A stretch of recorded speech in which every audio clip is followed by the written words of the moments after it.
Ladies and gentlemen, I'd first of all like to thank Tony Kennedy for the invitation to come here, and for Kathy and Rachel for helping to make the arrangements. Especially in the month of July, but also through the whole decade of centenaries, it is easy to imagine that lines of division in this country were immutably drawn a century or more, or even several centuries ago. One of the striking qualities of leading northern poets such as John Hewitt and Seamus Heaney is their ability to go behind and between the lines and to illustrate that stereotyped and one-dimensional identities do insufficient justice to the varied fabric of life as it is and has been lived on this island. John Hewitt wrote in Ulsterman, Celt, Briton, Roman, Saxon, Dane and Scot, time and this island tied a crazy knot. And if you want some disorientation coming as I do from the borders of Limerick and Tipperary, you climb the steps to the cathedral behind us and you see a slab in honour of Brian Boru, Imperator Scotorum. One of the charges that can be laid against a lot of politics of all stripes is the preference for the simplified narrative and resistance to significant amendments to it. Identifying and reducing exaggerated differences and oppositions has an important part to play in creating a more harmonious future here. The best way of accommodating difference is to accept that there can be a plurality of narratives, often overlapping, none of them containing the whole and exclusive truth, but contributing to a larger and more generous composite picture, even if it is one that will never be finished. If we demand that other people abandon or repudiate their personal, communal, and national loyalties, we will rarely succeed. But it is very desirable that we all try to expand our sympathies and explore more deeply the complex interactions of our past and present. And indeed, that is the spirit behind the commemoration of the decade of centenaries. I'm vice chair of the government's expert advisory group in Dublin. Any future here is bound to involve intermingled groups living with or alongside each other, and acceptance that there are always going to be perspectives radically different from our own. To give a few examples of other narratives, during the commemoration of the 1916 Rising, attention was drawn by the broadcaster Joe Duffy to the uncomfortable reality of 40 children, mostly poor, that were killed in crossfire. Instead of just knowing about Countess Markievicz, we know a lot more about dozens of women who participated in the Rising. A Cumann member in the GPO, Moira Regan, summed it all up months afterwards when she said it was about creating a national life of our own. Another woman in the GPO was Winifred Carney from Bangor, County Down, James Connolly's personal secretary, who later stood with little success for Sinn Féin in the Victoria Division of Belfast. Indeed, she was the only other woman apart from Markievicz to stand in the 1918 general election. In 1921, 6 women were elected, like all others unopposed, to the second Dáil. Deirdre Chichester, later Parker, a Londonderry MP, was a solitary pioneer in 1921 of the Northern Ireland Parliament. She later became a cabinet minister and a Dáil in 1949.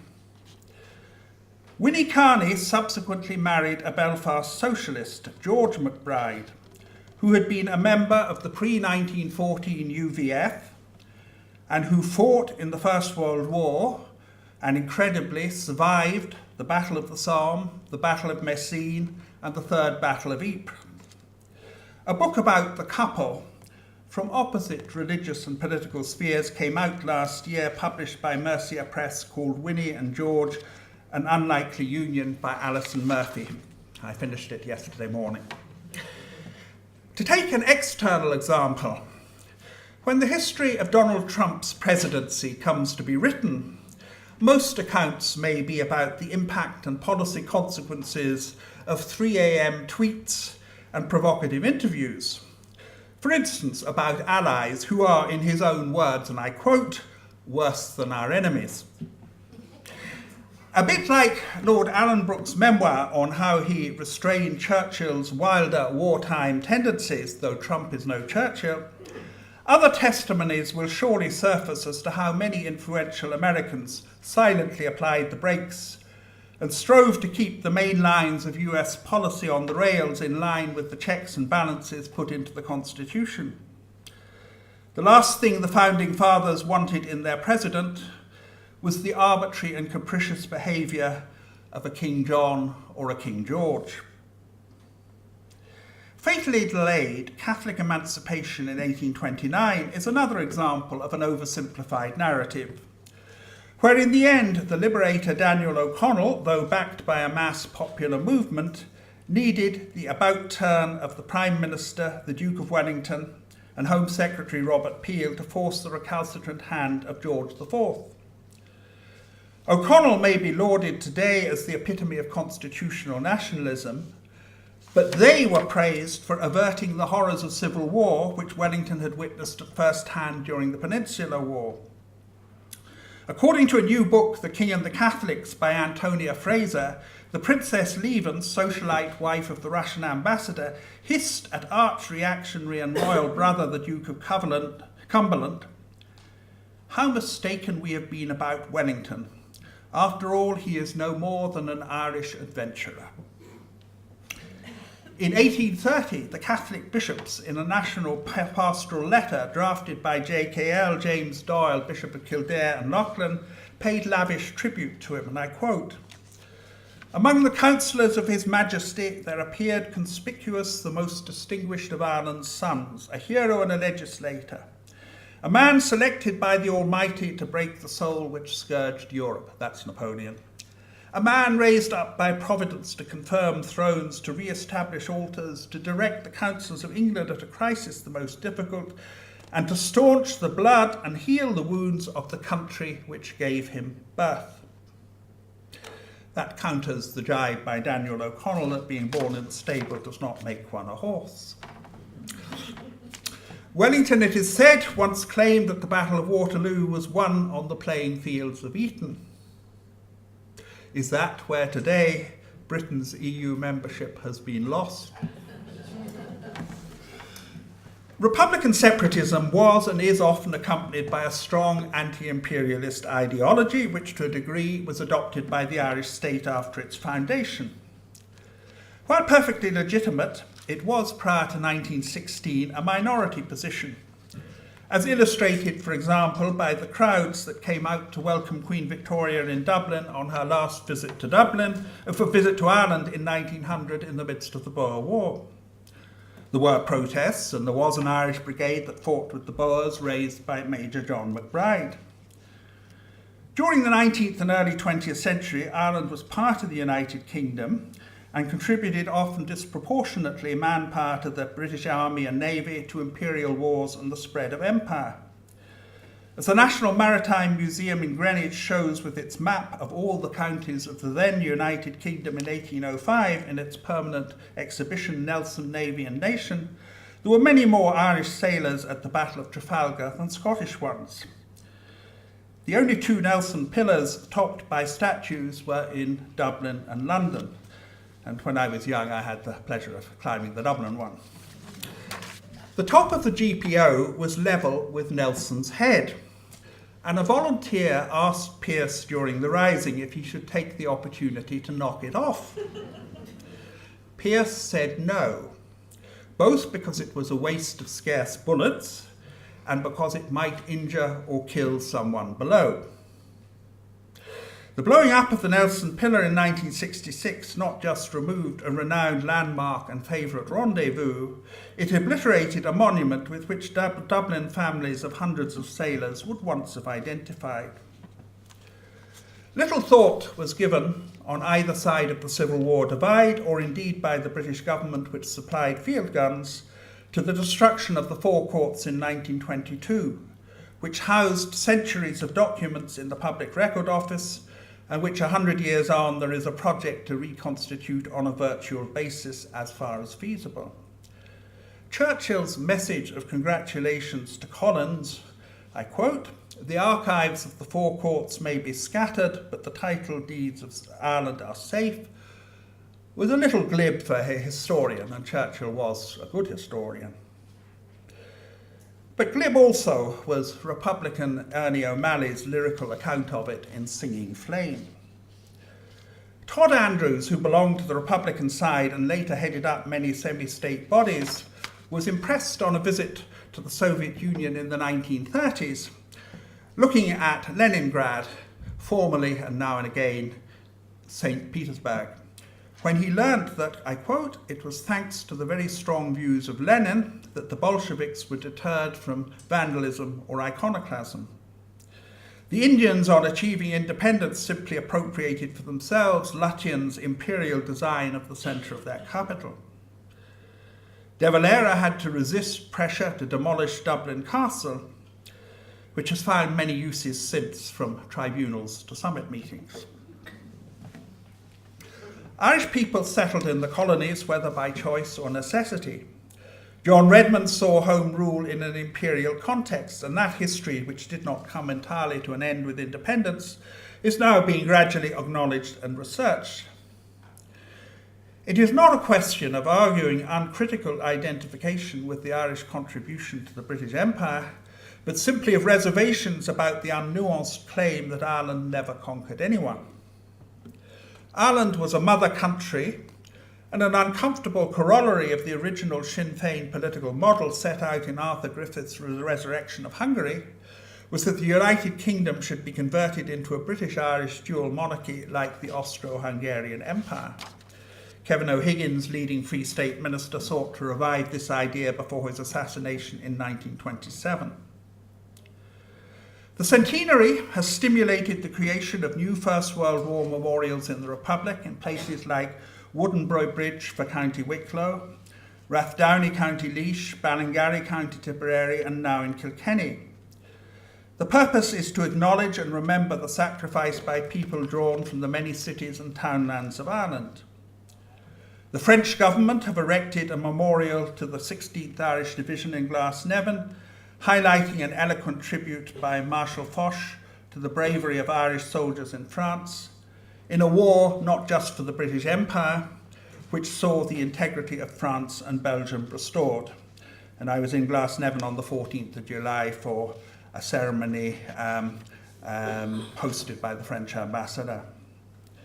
Commemoration in Belfast of the start of the First World War and of the 1916 naval battle of Jutland did emphasise the All-Ireland dimension alongside the Ulster participation in the war. Focus on sharp divergence in this period should not obscure the amount of common endeavour.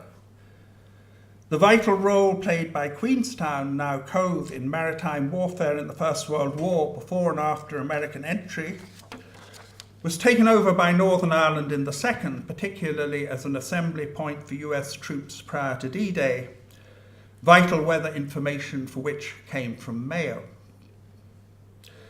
The deep paradox of the First World War, of which the Easter Rising was part, is that it created the framework for the independence of smaller nation states. Its aftermath was in some ways the apogee of the ideal of national self-determination. All this took place against the background of growing anti-war revulsion, which precipitated the collapse of empires and the Soviet Revolution. In Ireland, the dramatic effect of the conscription crisis unified electoral support outside northeast Ulster behind Sinn Féin. Lenin fatefully dispensed with Soviet parliamentary democracy when it did not produce satisfactory results. And last year, there was no official commemoration of the 1917 revolution in Russia, despite its momentous historical impact. Fortunately, thanks to Grattan, O'Connell and Parnell, and those who worked with them, Ireland had developed a robust parliamentary tradition which could be transplanted successfully back to Irish soil. Alongside disasters like the famine and mass emigration, Ireland in the 19th century also acquired national cultural institutions, and Ireland still lives off Victorian engineering infrastructure, notably water pipes.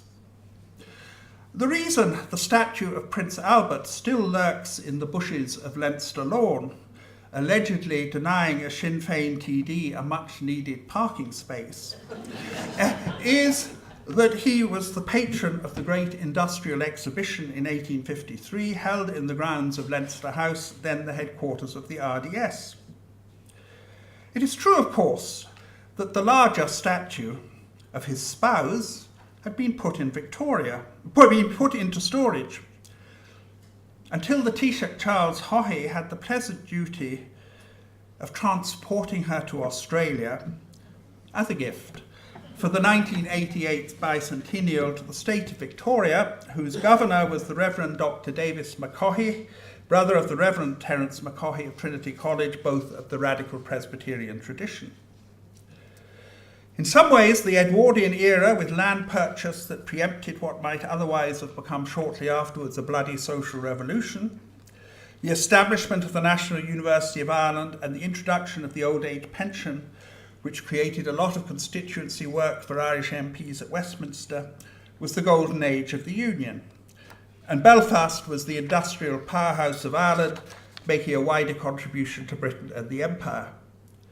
In 1911, the Irish Parliamentary Party gave an important service to British democracy in supporting curtailment of the House of Lords veto, without which Home Rule would not even have reached the statute book. And who knows if Ireland may still give some services to British democracy in the period ahead. There was also a parallel literary, artistic and cultural flowering in Ireland, comparable in some ways to a similar contemporary phenomenon in Vienna in the last years of the Habsburg Empire.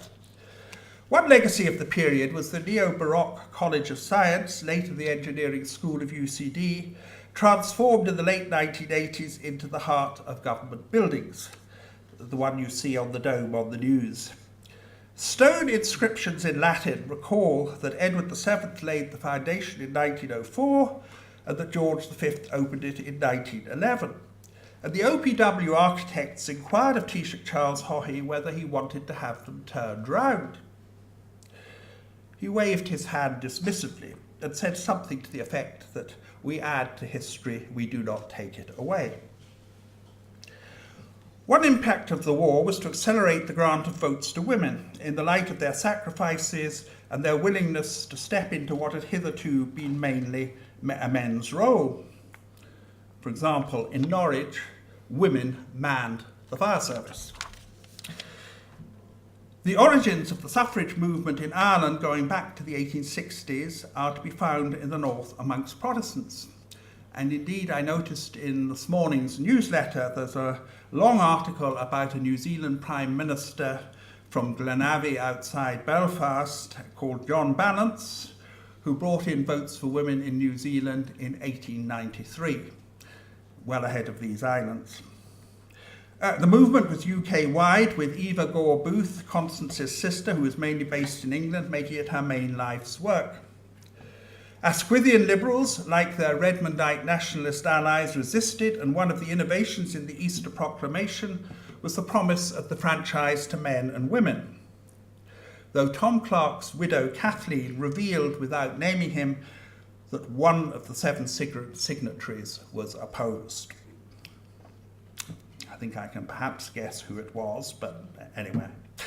One of the tragedies was that women's rights in Ireland for many decades stood still thereafter or went backwards, and neither part of Ireland distinguished itself by the number of women in public life. All this is now finally on the mend, but by no means there.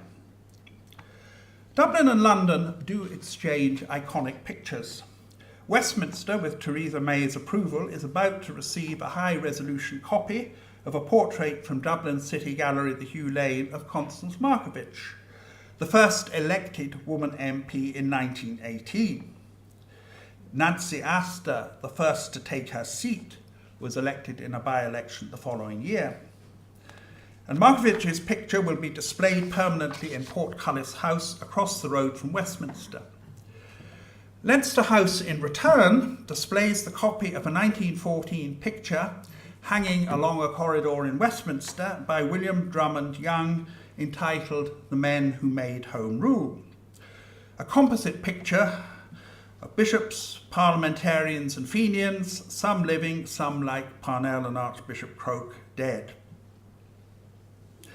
The irony is that Home Rule never materialised outside Northern Ireland, but they did not know that in 1914. Another irony is that it was not until Northern Ireland's position was secured that the British were prepared to contemplate limited independence for the rest of Ireland, euphemistically called Dominion Home Rule. Partition was the price to be paid for independence, or indeed Home Rule. George V's speech in June 1921, opening the Northern Ireland Parliament, was the catalyst for the truce and the negotiation that led to the Irish Free State, and that is an important point of connection. John Hewitt famously described himself as an Ulsterman of planter stock, as British, as Irish, and as European in that order. Many people are uncomfortable with hybrid identities. During many decades of independence, being Irish meant not being British, and of course in Northern Ireland, being British generally meant not being Irish. In principle, of course, both nationalities were meant to be inclusive. Since the Brexit decision, the unity of the four nations of the UK has frequently been invoked. But outside of rugby, there is a reluctance to spell out the name of the fourth one after England, Wales and Scotland, as there would be no consensus on it. One of the difficulties members of the Republic's religious minority experienced in the past, rarely mentioned in history, was an official intolerance of mixed origin and identity in the makeup of the nation. Declan Kybert, in his fine 1995 book Inventing Ireland, The Literature of the Modern Nation, commenting on John Hewitt, stated that, quote, "Though he is British as well as Irish, he knows that his people may have to come down on the side of one or the other term." On that point, the 1988 Good Friday Agreement and the people who ratified it both sides of the border decided otherwise, when it stipulated that the people of Northern Ireland could be Irish, British or both now and under any future change of status involving a return to the EU. The two nations theory of W.F. Moneypenny, over 100 years ago, was originally the idea that there were two Irish nations, but that was pre-1914. Revived in 1969, it criticised the assumption that the Unionist community in Northern Ireland should be press-ganged into the Irish nation. But it then overshot the mark by seeking to exclude from the Irish nation people from elsewhere in Ireland who did regard themselves as Irish, but who may have been British as well. Given the continuing hemorrhage of emigration from all classes of the community, a narrow definition of nationality ran into increasing practical difficulties, which was highlighted in 1949 when the Irish state formally declared itself a republic and left the Commonwealth, the same month as India became a republic and remained in the Commonwealth. Incidentally, De Valera, visiting India around that time, met the departing Governor-General Lord Mountbatten, and they got on well. This break in 1949 raised the question, what would the rights of Irish citizens be in Britain? Two factors were at play. Britain needed an Irish workforce, as it needed the Windrush one, to help rebuild after the war and staff the NHS. The second factor was that then, as now, the Irish border was and is not policeable, certainly not without consent. But then maintaining controls on the other side of the Irish Sea would mean having to control the movements of British citizens from Northern Ireland, in other words, Unionists. Accordingly, both governments declared that, in the words of Prime Minister Attlee, and I quote, "The people of Eire and the people of Britain should not be foreign to one another." And John A. Costello made a similar declaration in the Dáil. What were they then? They were separate countries with a unique relationship between their peoples, as the Haughey-Thatcher summit communique put it in May 1980. This official position, of course, has never prevented Unionists from denouncing the Republic, or Republicans from denouncing anything British as foreign. The lessons of the interwar years for new nation states was the need to come together for their own protection in a larger grouping, which is the story of the EU.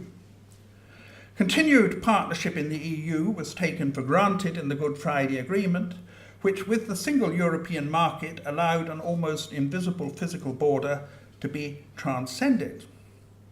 Now, there's a bit of debate in today's papers as to whether a seamless border is contained within the Good Friday Agreement.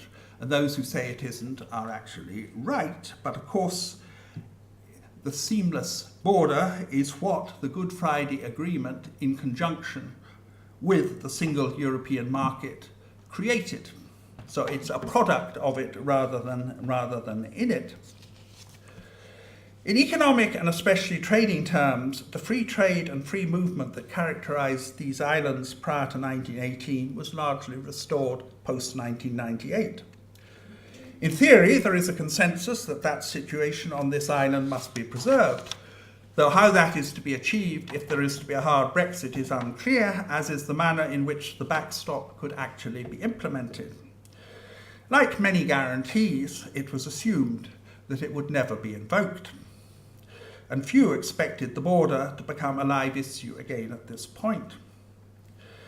Some British commentators are citing the Irish Free State's secession from the United Kingdom in 1922 to claim that Brexit too could work as a stepping stone. There are other echoes from the past. The Irish Convention of 1917-18, where constitutional parties tried to find an 11th hour agreement on all-Ireland Home Rule, and at which Unionists, both Ulster and Irish, were represented and split, that convention foundered on the customs union. Most nationalists wanted Ireland to have the freedom to pursue its own commercial policy. Ulster Unionists wanted nothing that could cut them off from British markets. And the same was even truer in the 1930s, when the Irish state pursued protectionist policies, and it remains true today, even if a majority in Northern Ireland would have preferred the whole UK to remain in the EU. Current Brexit difficulties illustrate the formidable task that any such change represents, which would also apply to a united Ireland if people voted for it. The devil is in the detail, as Peter Robinson fully realised when speaking recently. Mixing up the effects of Brexit when they are not yet clear with discussing the economics of a united Ireland would be a recipe for confusion. On the face of it, the British White Paper proposals, if they hold, would involve little change, as far as we're concerned here. But the EU may respond in the spirit of Sir William Hamilton's 1802 warning to Emma, his lady wife, I quote, "One cannot have eaten one's cake and have one's cake." In a letter to the Financial Times on the 17th of July this year, former US Ambassador to the EU, Anthony Gardner, under Obama, poured cold water on a bilateral US-UK trade deal. He pointed out that most US firms invested in Britain, or should we say the UK, as a gateway to the European market, and he saw little chance of Britain outside the EU accepting US food production standards to facilitate a deal. And he concluded, I quote, "To abandon the advantages of friction-free trade with the EU for a free trade agreement with the US would make no sense economically. The former is vastly more important than the latter." And one needn't even bother making comparisons, I think, with the Commonwealth. However, the chances of persuading the knight-errants of Brexit to forego what one of them has called the dying dream seems remote. For the moment, power sharing is in limbo. The collapse of the executive was unfortunately timed. Months later, the DUP acquired all the leverage over the British government, of which they have a virtual monopoly, and not even full assembly salaries need be sacrificed. Inserted into the 1993 Downing Street Declaration at the instigation of John Hume is an agreement that, quote, Irish unity would be achieved only by those who favour this outcome, persuading those who do not, peacefully and without coercion or violence. Though not stated, the converse is also true, that those who want to maintain the union will need to persuade those who do not, peacefully and without coercion or violence. The efforts at peaceful persuasion coming from either side are not always terribly impressive. A junior British minister of Ulster extraction, the fourth Marquess of Dufferin and Ava, reported to the Dominion's office in 1938 that the Northern Ireland government would have done better to treat Catholics as part of the nation to be incorporated rather than as a minority to be kept down. That attitude still remains in places today, for example, in the intolerance of the Irish language. Equally, paramilitary-supported attacks on minority communities are totally counterproductive. Regrettably, too often, culture is used as a weapon to emphasize difference and assert identity rather than as potential common ground, when there has been so much excellent literature and art from Northern Ireland. Indeed, Belfast artist Paul Henry even made vivid the rural idyll of De Valera's Ireland. The future is not predetermined. Will a changing majority decide to stick with civil rights, equality, and the constitutional status quo, not unlike the relationship between the province of Quebec and Canada? Or will it eventually go for a united Ireland, which might be as different from the Republican separatist vision of the past as the united Germany of 1990 was from that of 1871? The second option might require nationalists to take a more nuanced view of Northern Ireland past and present, the NHS and all that, including accepting it by name, and unionists to inquire a more benign attitude towards the Republic and the aspirations of their nationalist neighbours. But of more pressing, immediate concern is to retain the better quality of life and the freer cross-border interaction that exist on this island and that is the product of the Good Friday Agreement, the peace process, but also joint membership of the European single market. And how that is to be substituted for is a serious concern to many people. Thank you.